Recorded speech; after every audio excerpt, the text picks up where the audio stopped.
All right, here is the lecture on the subject of attitude consistency. If social psychologists have found anything, it's that people seem to have the need for their attitudes to be consistent with their other attitudes and their actions.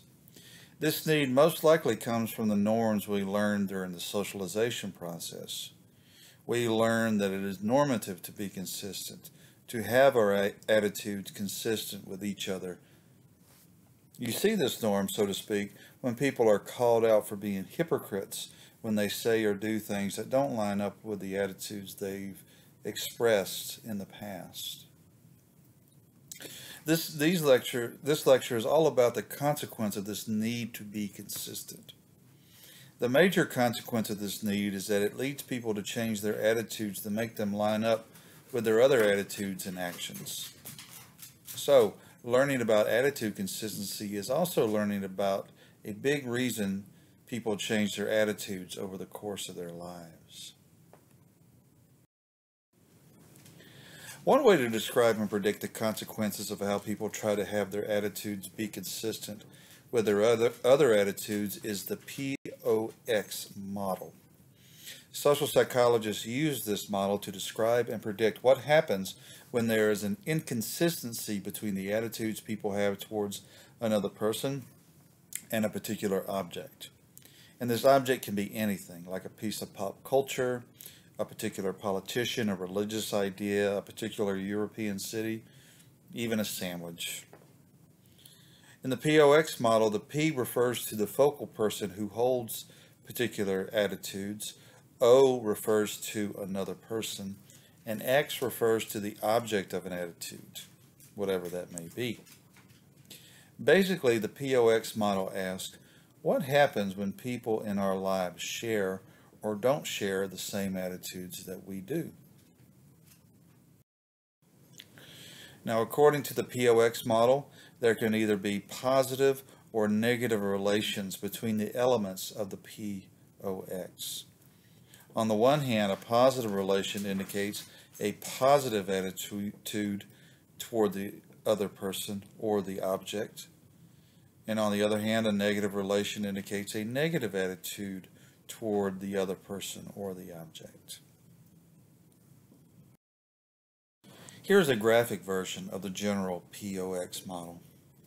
As you can see here, P, the person, can either have a positive or negative attitude toward O, the other person, and she can also have a positive or negative attitude toward X, another object, whatever that may be.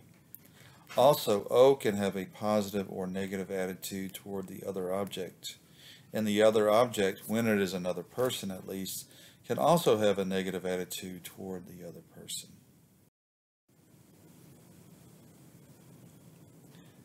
A POX model can be balanced or unbalanced. Let's first talk about balanced POX models. By balanced, I mean that there is a consistency between the attitudes the person P has towards another person O and another object X. P is balanced when one of two situations occur. First, when there are three positive relationships between the three elements of the POX model, and second, when there are two negative relations and one positive relation between the elements. Here is a balanced model with three positive relations. The P in this model is Vanessa, the O in this model is her best friend, and the X in the model is the Chicago Bears. This would be considered balanced because Vanessa has a positive attitude toward her best friend, of course, a positive attitude toward the Chicago Bears, and her best friend has a positive attitude toward the Chicago Bears. The model was balanced because both Vanessa and her best friend have a positive attitude toward the same object, namely the Chicago Bears. Here is a model with one positive relation and two negative relations, and thus it is balanced. The P in this model is Bob. The O in this model is a particular political candidate. and the X is universal health care. Bob has a negative attitude toward the political candidate. The candidate has a negative attitude toward universal health care, but Bob has a positive attitude toward health care. This model is balanced because the person dislikes another person that dislikes something that person has a positive attitude towards. However, P is unbalanced when one of two situations occur, and it's the exact opposite of when a person is balanced. First, person is unbalanced when there are three negative relations between the three elements of the POX model. And second, when there is one negative relation and two positive relations between the elements. Here is a model with three negative relations. The P in this model is Shamika, the O is a particular political candidate, and X is attitudes toward the death penalty. Shamika has negative attitudes toward both the political candidate and toward the death penalty. However, the political candidate also has a negative attitude toward the death penalty. This is considered unbalanced since a person that Shamika doesn't like also dislikes something Shamika dislikes. As you learned earlier, people tend to like other people who have similar attitudes as themselves. And so when people find out that others that they don't like have similar attitudes as themselves, this causes them to experience a discrepancy in their attitudes. Here's a model with one negative relation and two positive relations, and thus it is unbalanced. The P in this model is Dan, the O is Dan's best friend, and the X is the TV show Game of Thrones. Dan has a positive attitude toward his best friend, as well as a positive attitude toward Game of Thrones. However, Dan's best friend has a negative attitude toward Game of Thrones. He thinks the show is stupid and overwrought. This is considered unbalanced because a person Dan likes, his best friend, dislikes something that he likes, Game of Thrones. This is like when a person finds out that a person she likes hates something that she loves, as when a headbanger finds out that his new girlfriend hates heavy metal. When people experience an imbalance, they feel discomfort and other negative emotions. This discomfort and negative emotions compel people to rectify the situation by changing the relations to bring balance. Social psychologists find that people usually choose the path of least resistance when changing attitudes to bring about cognitive balance. That is, they choose the easiest way. Let's look at some examples of how people can resolve cognitive imbalance. So, going back to this model, this is unbalanced because there's three positive relations and two negative relations. So what could Dan do here to bring about balance? He can start disliking Game of Thrones, just like his best friend. That would bring him into balance.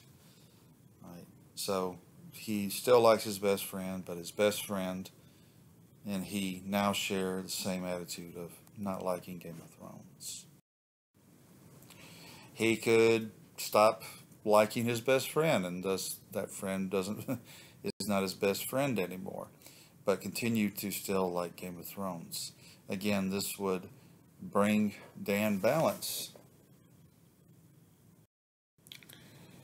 Dan could also try to convince his friend that Game of Thrones is a great show, and thus try to change his friend's attitude from negative to positive in relation to Game of Thrones. And so this brings about balance because there's now three positive relations in the POX model. This is why you often will find people who, who are significant others in your life, who are very important in your life, and you might do the same. When you find out they don't like some piece of pop culture that you really like, you often will argue with them and try to change their attitude, try to convince them that this piece of pop culture actually is great, that they should have a positive attitude toward it. And you have to ask yourself the question, why are you doing this? Why do you care so much? You won't make any money if they start watching a TV show you like or listening to a musical performer you like. You do it because it brings balance. It brings cognitive balance to you. Here is another unbalanced model with Shamika having a negative attitude toward a political candidate, having a negative attitude toward the death penalty, but also the political candidate has a negative attitude toward the death penalty. So Shamika and the political candidate actually share an attitude. So what would Shamika do in this case? Well, she might change her attitude from negative to positive toward the political candidate.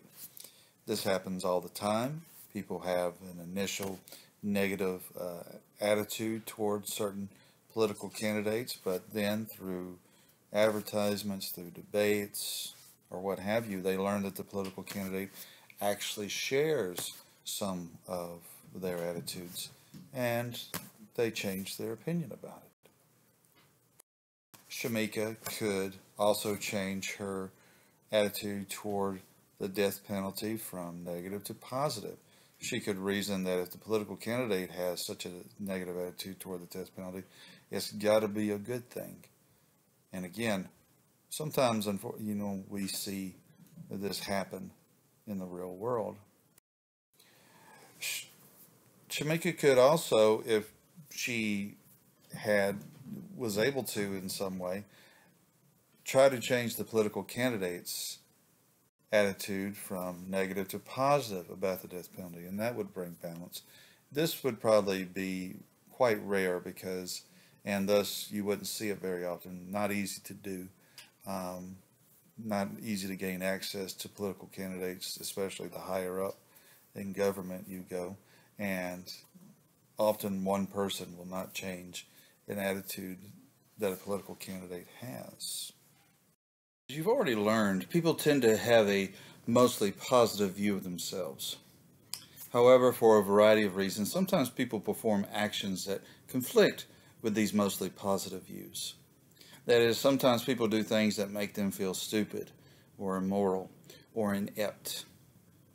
When this occurs, most people experience what's called cognitive dissonance, which is feelings of discomfort and negative emotions that occur when people perform actions that conflict with their positive view of themselves.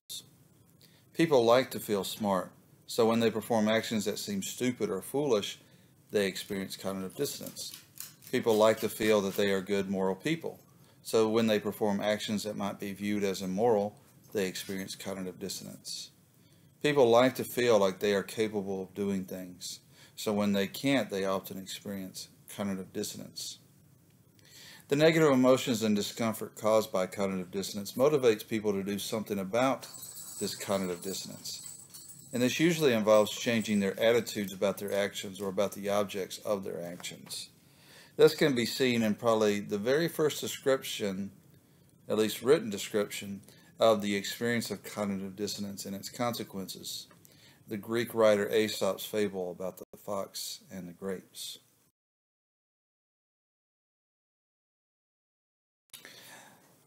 A fox one day spied a beautiful bunch of ripe grapes hanging from a vine trained along the branches of a tree. The grapes seemed ready to burst with the juice, and the fox's mouth watered as he gazed longingly at them. The bunch hung from a high branch, and the fox had to jump for it. The first time he jumped, he missed it by a long way. So he walked off a short distance and took a running leap at it, only to fall short once more. Again and again he tried, but in vain. Now he sat down and looked at the grapes in disgust. "What a fool I am," he said. "Here I am wearing myself out to get a bunch of sour grapes that are not even worth gaping for." And off he walked very, very scornfully. Here the fox experiences cognitive dissonance. He doesn't have the ability to reach the grapes, and this causes cognitive dissonance between his positive view of himself as capable and his inability to reach the grapes. What does he do then? He changes his attitudes towards the grapes from positive to negative. At first he believed the grapes to be delicious, But after he couldn't reach them, he changed his mind to the belief that the grapes were sour and not worth his time. One thing that often elicits cognitive dissonance is when people decide to perform actions that are or at least seem irrevocable, that they can't take back. For example, people sometimes feel what is commonly referred to as buyer's remorse when they make big ticket purchases like an automobile or a new home. Also, sometimes people regret the people that they have had one night stands with, which is something that cannot be undone. Also, many people who attend a particular college often had several to choose from, but once a person enrolls and pays their tuition for the semester, she's stuck at that college for the rest of the semester. In these situations, people experience what's called post-decision cognitive dissonance, which is dissonance aroused after making a decision that is or seems irrevocable. When decisions to perform certain actions are, or at least seem irrevocable to people, they resolve post-decision dissonance often by forming more positive attitudes towards the objects of their actions, of their decisions. This was shown in an experiment, kind of sexist now, but it was done back in the 60s, where a researcher asked a group of women to rate the attractiveness of home appliances like coffee makers, toasters, blenders. As payment for rating the appliances, the women were given a choice of having one of the two appliances that they had rated equally attractive. 20 minutes after receiving the payment, the women were asked to re-rate all of the appliances once again. The results of the experiment show that after receiving the payment, women rated the appliances that they chose much higher than they did before, and they also rated the appliances that they had turned down drastically lower than they did before. Because the women had already made their decision and it seemed irrevocable to them, they relieved their post-decision dissonance by changing their attitudes about the appliances. They increased their positive attitudes toward the appliances that they chose and changed their attitudes about the appliances that they didn't choose from positive to negative. Post-decision dissonance reduction was also shown in a study where researchers approached some horse bettors before they placed their bets, and they approached other bettors after they had made their bets. The researchers found that those who had just placed their bets were much more likely to believe that their horse would win than those who hadn't yet placed their bets. Because a person can't take back a bet once it is made, those who had already placed their bets relieved their post-decision dissonance by changing their attitudes towards their horses they betted on from, so-so or maybe to extremely positive, can't lose. Also, from time to time, people perform actions that they don't believe in personally. A prime example of this is when a person in a debate class has to defend a position she disagrees with. Often people have a strong external justification or a justification for an action that resides outside a person for performing actions that they don't believe in. For a drastic example, and unfortunately a real life one, if a person robs a bank because some people kidnapped him, strapped a bomb to him, and then made him rob a bank, this person would have a strong external justification for robbing a bank. For a more common example, people who work in retail stores often have a strong external justification for being nice to customers that are rude to them. This strong external justification is a wage and possible commissions for a sale. Also, I don't tend to lie, but I would tell you a little white lie, like that Wonder Woman was a good movie, if someone paid me $1,000 to do so. The reason that people don't feel cognitive dissonance when they have external justifications for performing actions they don't believe in is because these external justifications provide them with good reasons for their behavior. For example, the high school debate student who is arguing for a position she doesn't agree with can tell herself, yes, I know that I hate the position I am arguing for, but I have to do it because my grade in debate class depends on doing well.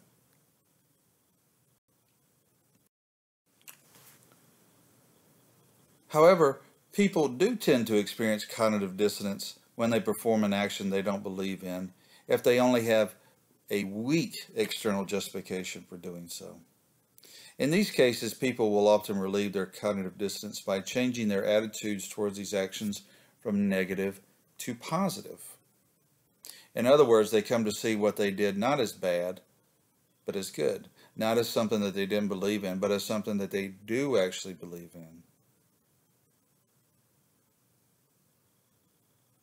That strong external justifications don't lead to attitude change while weak ones do was shown in an experiment where all the participants had to do a really, really boring task. I mean, it was like watching paint dry. The researchers then asked the participants to tell the next participant how great and wonderful the task was. Now, they either paid the participants $1, which is a weak external justification to tell a white lie to a person, or $20, which is a strong external justification to tell a little white lie to somebody. The experimenters hypothesized that those who had a weak external justification for basically lying would experience cognitive dissonance since they had done something dishonest for little reason, and that they would relieve this dissonance by changing their attitude about the task from negative to positive.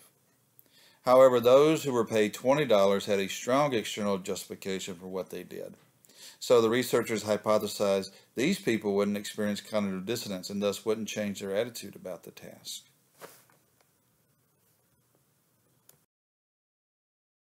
The researchers found evidence for their hypotheses. After the experiment was over, the researchers interviewed each participant and asked them how much they enjoyed the task and how likely they were to want to participate in a similar task. As you see here in this graph, the participants who had a strong external justification for lying were much less likely to view the boring task as enjoyable and to want to participate in similar experiments than those who had a weak external justification for lying. Because the participants who had lied for only $1 didn't have a strong external justification for doing so, they relieved the dissonance caused by this conflict between themselves as honest, moral people and the fact that they lied by coming to actually liking the task, by convincing themselves that I didn't lie, that the task is great. The upshot of this is that if you want to change people's attitudes, it's best to use small incentives rather than large incentives to do so.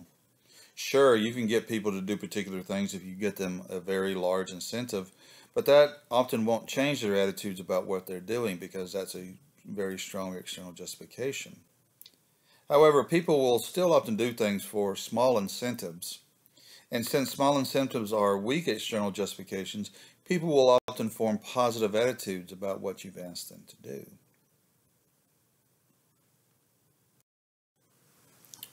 The lack of strong external justifications leading to changes in attitudes explains why threats of mild punishments often work better than threats of severe punishments. Threats of severe punishments are strong external justifications for not performing a forbidden behavior. So no cognitive dissonance is aroused for not performing the behavior. If you tell a kid he's going to be grounded for a year if you catch him smoking weed, he might not smoke weed, but he won't change his attitude about it probably. In fact, he might do it and just do it in ways in which he'll not get caught. However, threats of mild punishments are weak external justifications for not performing a forbidden behavior. So cognitive dissonance is aroused for not performing the behavior. If you tell a kid that you'll ground him for a couple of days if you catch him smoking weed, he probably won't smoke weed and probably won't even try because he's changed his mind about weed from positive to negative. Because being grounded for a couple of days is a relatively weak external justification. This is often called the insufficient punishment effect.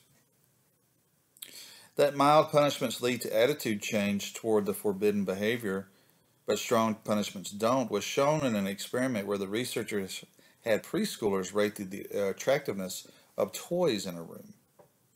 Using these ratings, the researchers then forbade children from playing with a toy that most of the kids wanted to play with, which was a toy robot. The researchers threatened half of the kids with mild punishment, and the researchers threatened the other half with a severe punishment. The researchers then left the room and observed the children. Their observations showed that none of the children played with the toy when the researchers went away, so both the strong and weak threats of punishment worked. After some time had passed, the researchers came back in and asked the kids to rank the toys again. Those who were threatened with severe punishment still rated the forbidden toy highly. However, those that were threatened with mild punishments ranked the forbidden toy much lower than they had previously. The children who were threatened with severe punishments didn't experience cognitive dissonance, since they had a strong external justification for not playing with the toy. However, since children who were threatened didn't have a strong external justification for not playing with the toy, they experienced cognitive dissonance. To resolve this dissonance, the kids changed their attitude about the toy from positive to negative.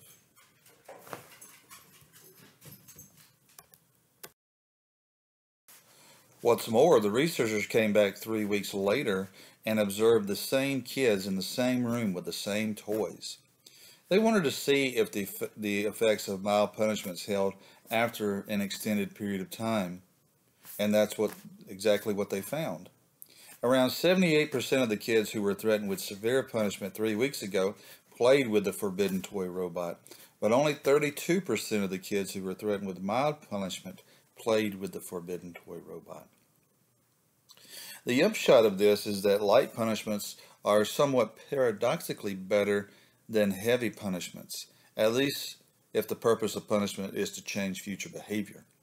Sure, heavy punishments will stop people from performing a particular behavior, but it won't change their attitude toward the behavior. Thus, when they have the opportunity to perform the behavior and don't think they'll get caught, they'll often perform the behavior. However, light punishments stop people performing the behavior and change their attitudes toward the behavior from positive to negative, meaning that future punishments, which would require constant surveillance to implement, wouldn't be necessary. Cognitive dissonance reduction explains why people often come to love things that are hard to get. This is called the justification of effort, which is the tendency for people to increase their positive attitudes towards objects in which they had to endure much cost and hardships to obtain. For example, consider waiting in a long line for an amusement park ride at Six Flags or Disney World. A person can wait for hours in the hot and humid weather for a chance to ride, but when he gets to finally go on the ride, he finds that it's not that great. This causes this person to experience cognitive dissonance because there is a conflict between having gone through such an ordeal to ride a shitty amusement park ride. So, what does the person do? Well, he relieves the dissonance by convincing himself that the ride wasn't shitty, but instead totally awesome. Quite simply, people don't want to feel foolish for enduring much cost and hardships to obtain something. So they convince themselves they aren't fools by convincing themselves that something is great and wonderful. The justification of effort was shown in an experiment where the researchers had college students agree to participate regularly in a lively psychology of sex discussion group. 1/3 of the group had to go through a very unpleasant screening process to participate in the discussion. Another third had to go through a mildly unpleasant screening process, and another third went through no screening process whatsoever. What the participants didn't know, however, was the promised lively discussion ended up just them sitting around and listening to a very boring and technical pre-recorded lecture about sex. And after the students listened to the tape, the researchers asked the participants how much they enjoyed participating. The results of the experiment showed that those who went through a very unpleasant screening process rated the discussion significantly more positively than those who went through a mildly unpleasant screening process or no screening process whatsoever. Because the people who had to go through the very unpleasant screening process had to justify to themselves why they had gone through so much for so little, they came to change their attitude about the goal and rate it positively. The phenomenon of the justification of effort helps explain why people who belong to organizations that do hazing or extreme rituals of initiation, such as the military, fraternities, some new religious movements, have such loyal and dedicated members. Hazing is usually a very unpleasant experience. However, once people go through hazing, they experience cognitive dissonance, asking themselves why they endured so much shit for what seems to be so little payoff. To resolve the dissonance, they justify going through the hazing by telling themselves how great and wonderful it is to belong to the organization and that the hazing was worth the effort.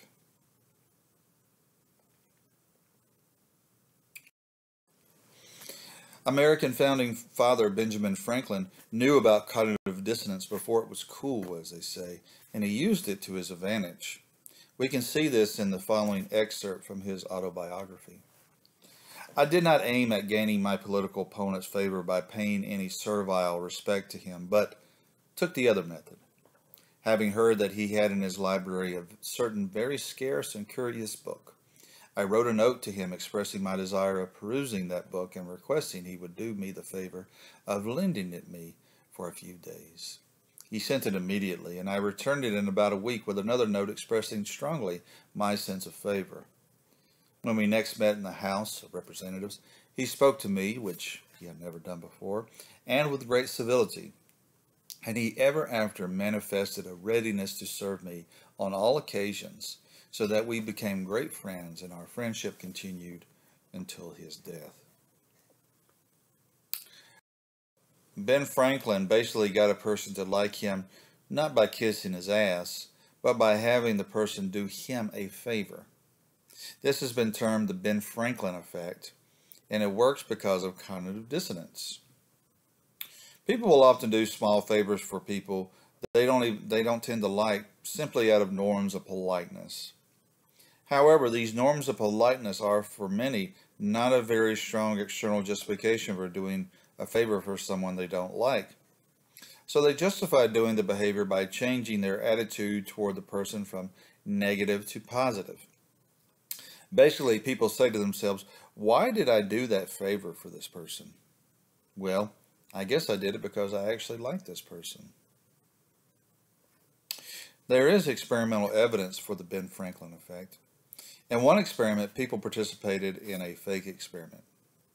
After participating, half were asked to do the experimenter a favor and carry the forms they filled out for the experiment down to the department's office, and half were not asked to do this.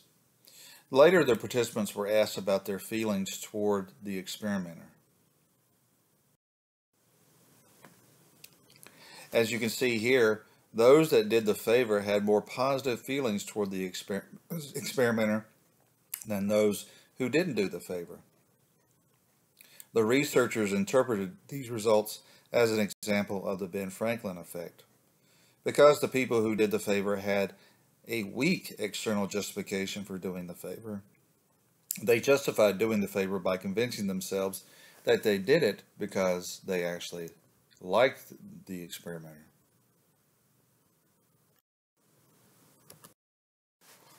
Although I've already given several everyday examples, it is important to note that cognitive dissonance reduction and its consequences can be seen in everyday life. For example, many prosecutors who convict innocent people still believe that the person is guilty even after overwhelming evidence to the contrary. For example, consider the case of Juan Rivera. He was convicted of raping and killing an 11-year-old girl in 1992 in Chicago. Although the DNA at the crime scene did not match that of Rivera, and even though Rivera's so-called confession was more or less forced, prosecutors still thought he was guilty and tried to keep him in prison. The prosecutors even made the case that the semen they found in the dead girl did not match Rivera's because she had had consensual sex with someone else right before Rivera supposedly raped and murdered her. Luckily, Juan Rivera is out of prison now, but only after spending many years of his life in a prison cell. Because of the phenomenon of cognitive dissonance, it's not surprising that prosecutors tried to maintain their belief that Riviera was guilty despite overwhelming evidence to the contrary. You can imagine how putting an innocent man in prison for many years would cause someone to experience a great deal of cognitive dissonance. And to relieve this dissonance, they maintain their belief in Riviera's guilt. Cognitive dissonance also explains how people often come to hate their victims. As one can imagine, people often experience cognitive dissonance when they do bad things to people, whether it's kill them, rape them, maim them, destroy their careers, steal from them. In these situations, people experience a conflict between their positive self-concepts and the fact that they have done something terrible to another person. To relieve this dissonance, people often form negative attitudes about their victims in order to justify their behavior. They tell themselves that the people that they hurt had it coming and that they deserve what they got. For example, many soldiers in wars often come to hate the groups of people that they fought against because doing so relieves the cognitive dissonance caused by the clash in their belief that they are good people with the fact that they have hurt and perhaps killed other people. Also, researchers often find that people convicted of rape and murder often blame their victims for what they did. Like when a rapist says that the person he raped was a quote-unquote tease, or that she shouldn't have been wearing something so revealing and tempting. I myself have done research showing that people often experience cognitive dissonance when their prayers go unanswered, or when God doesn't do for them what they want them to do. When people experience unanswered prayers, they experience dissonance between their belief in a loving, caring God and the fact that He didn't do anything to help them. And to relieve this dissonance, these people often come up with quote-unquote good reasons for why God didn't answer their prayers, like saying that God couldn't answer the prayer because it would violate the free will of another person, or because not answering the prayer was better for them than actually answering the prayer.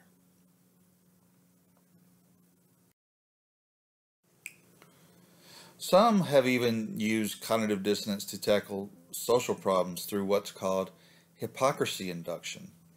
Hypocrisy induction is actively causing people to experience cognitive dissonance by having them make statements that run counter to their behaviors and then pointing out to them the inconsistency between what they advocated and their actual behavior. Since most people don't like to be labeled hypocrites, it is thought that pointing out to people that there is a conflict between what they said and what they actually do will make them change their behavior. An example of hypocrisy induction comes from an experiment where the researchers had groups of students compose a speech about the dangers of AIDS and the importance of condom use. The researchers made half of the participants tell them about their own poor safe sex behavior by listing the circumstances in which they found it particularly difficult, awkward, or impossible to use a condom, in order to induce hypocrisy in these participants. The other half of the participants did not have to do this. The researchers hypothesized that those made to feel like hypocrites would change their behavior and start practicing safe sex. The researchers found that those who were induced to experience hypocrisy were significantly more likely to buy condoms in the future than the other group.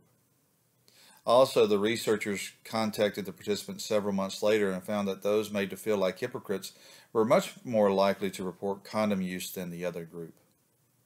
This and several other experiments like it show how social policymakers can use cognitive dissonance to tackle important social problems.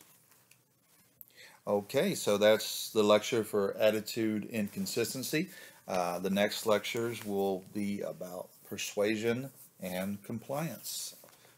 Bye-bye.